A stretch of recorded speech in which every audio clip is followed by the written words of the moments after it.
चिलमा बसौँ।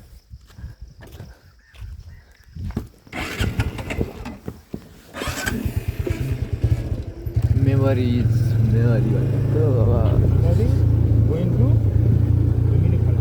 लिमुनी खोला लिमुनी खोला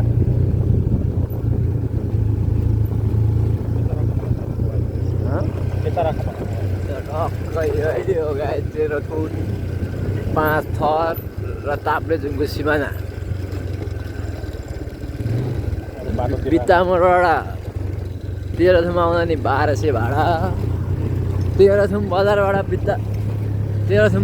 फेरि तेह्रथुम जान नि 1200 भाडा लाग्छ हो गाई।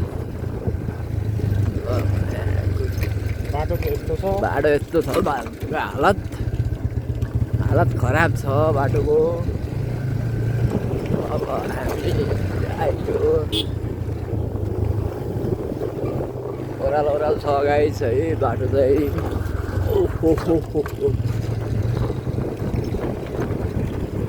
पहिला भन्दा चाहिँ राम्रो भन्छ केही।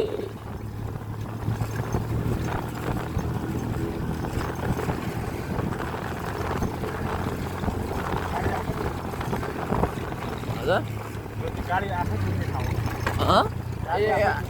गाडी बाइक आफै ओह्रालोमा भाग्ने ठाउँ हो गाइस यो है। अब यहाँबाट फेरि टर्निङ दिनुपर्छ। त्यही टर्निङ काट्ने खत्तै काट्यो, खत्तै छिरायो र अनि हामी अब यस्तै क्रममा अब हामी अब उकालो ओह्रालो भन्दै हिँड्दै गाई चाहिँ। यो बाटो अच्छा छैन, अच्छा नभएको कारणले चाहिँ अब यसरी हिँड्नु परिरहेको छ। बाटो खराब छ, यस्तो बाटोले अब बिताउनु भयो। टर्निङ आइपुग्यो, बाइकको ब्रेक लागेन भने सिधै गइन्छ।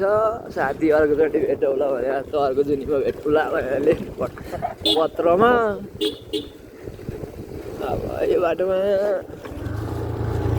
कोही मान्छेले आँट गर्दैन बाटोमा। अब हाम्रो भ्लग पनि अलिक धेरै भयो अहिले, थोरै सानोमा छुट्टा भयो।